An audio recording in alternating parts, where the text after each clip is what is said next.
लड़के ने समुद्र तट पर अनजाने में एक अजीब अंडा देखा। जब उसने अंडे के खोल को छुआ तो उसे महसूस हुआ कि अंदर कुछ हिल रहा है, मानो अगले ही पल उसमें से कुछ बाहर निकलने वाला हो। उत्सुक लड़के ने जल्दी से छोटू को बुलाया, लेकिन लड़की ने बस एक नजर देखा और पहले से ही अनुमान लगा लिया कि अंदर एक नन्हा प्राणी है, इसलिए दोनों ने उसकी देखभाल शुरू की। वाकई में कुछ ही देर में अंडा फूट गया और एक छोटी कछुआ निकल आई, जिससे दोनों बहुत खुश हो गए। लेकिन केवल एक सुबह में कछुए का शरीर आंखों से दिखने वाली गति से बढ़ने लगा। अब लगभग लड़के की ऊंचाई तक पहुंच गई थी, लेकिन मासूम लड़के ने इसकी परवाह नहीं की और उसने कछुए की खोल पर लड़की का नाम खुद दिया।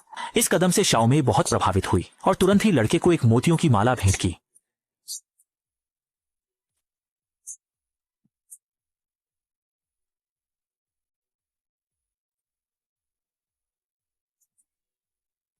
अंततः वह केवल देखता रह गया जब वह उसकी नजरों से ओझल हो गई। इसके बाद लड़के ने कभी भी शाओमे की छवि नहीं देखी, जब तक 15 साल बाद एक दिन छोटा शुआई मछली पकड़ने समुद्र में गया और अचानक एक विशाल जीव से टकराया। क्या यह संभव है कि कछुआ शाओमे को लेकर वापस आ गया हो? दो मछुआरे हमेशा की तरह समुद्र में गए, पर जब उन्होंने अपने जाल को समेटा तो पाया कि उसमें एक बड़ा छेद हो गया है। कई वर्षों के समुद्री अनुभव के आधार पर नाविक ने तय किया कि यह एक विशाल जीव है। अगर वे इसे पकड़कर वापस ला सकते हैं तो वे इसे समुद्री भोजन बाजार में एक अच्छी कीमत पर बेच सकते हैं। जल्दी अमीर बनने का विचार मन में आते ही अगले दिन वे बड़े उपकरण के साथ गहरे समुद्र में चले गए। लेकिन इस बार कुछ यहाँ तक कि उनके हाथ कुछ चीजें करने से पहले ही मछली पकड़ने वाली नाव को एक रहस्यमयी शक्ति द्वारा इधर उधर कर दिया गया। मजबूत ब्लैक भाई जल्दी से जाल को खींचना चाहते थे, लेकिन समुद्र के नीचे की विशाल वस्तु की ताकत इतनी ज्यादा थी कि जाल खींचने की मशीन से धुआं निकलने लगा। इससे पहले कि वे कुछ समझ पाते, विशाल चीज ने अचानक हमला कर दिया, जिससे मछली पकड़ने वाली नाव और भी ज्यादा झूलने लगी। ज्यादा समय नहीं लगेगा कि वे सब समुद्र में गिर जाएंगे। इस वक्त मशीन अब और ताकत सहन नहीं कर सकी और स्टील केबल को पकड़ने वाला चरखा सीधा अलग हो गया। यह तरीका गलत था। अपनी जान बचाने के लिए काले भाई को तार काटने वाला कट्टर निकालकर स्टील केबल को काटना पड़ा। तुरंत ही एक ताकत ने जहाज को छोड़ दिया और उन्होंने इस संकट को सफलतापूर्वक टाल दिया। योयो विशेष प्रसारण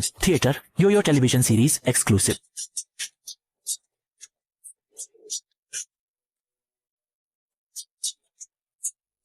कृपया लाइक करें, सब्सक्राइब करें, साझा करें और समर्थन करें।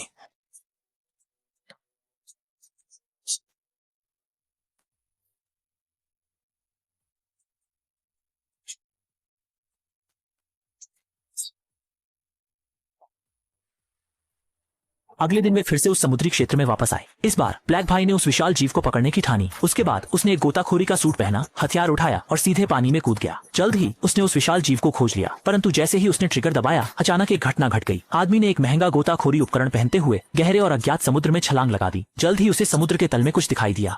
फिर उसने खुद की बनाई हुई हारपून निकालकर चलाई, लेकिन समुद्र की गहराई में रोशनी बहुत कम थी, जिससे उसे लगा कि हारपून निशाने पर नहीं लगी। तब वह जहाज के केबिन में लौट आया, लेकिन उसे पता नहीं था कि उसने अभी अभी लक्ष्य को मार दिया है। जैसे ही वे दोनों कंट्रोल केबिन में पहुंचे, एक विशाल जीव पानी की सतह पर उभर आया और तब भी वे पूरी तरह अनजान थे। तभी मछली पकड़ने वाली नाव अचानक जोर से हिलने लगी। ब्लैक भाई ने जल्दी से बाहर देखा। हालांकि शांत समुद्र की सतह पर पता नहीं कब से तरंगें उठ रही थीं, जैसे कुछ उछलने वाला हो। उन्होंने समझा कि यही वह विशाल जीव है जिसे वे पकड़ने वाले थे। ब्लैक भाई ने तुरंत हथियार उठाया और पकड़ने के लिए तैयार हो गए। दर्द भरी चीख के साथ जब एक विशालकाय कछुआ पानी की सतह पर आया, ब्लैक ब्रदर ने यह देखते ही तुरंत अपने उच्च अधिकारी से संपर्क किया ताकि वह कछुए को पकड़ सके।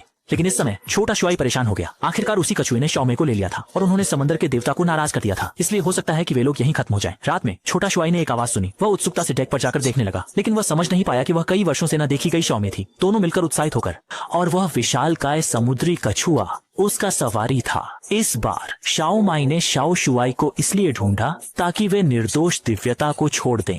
सीधे विमान को समुद्र में टकरा दिया।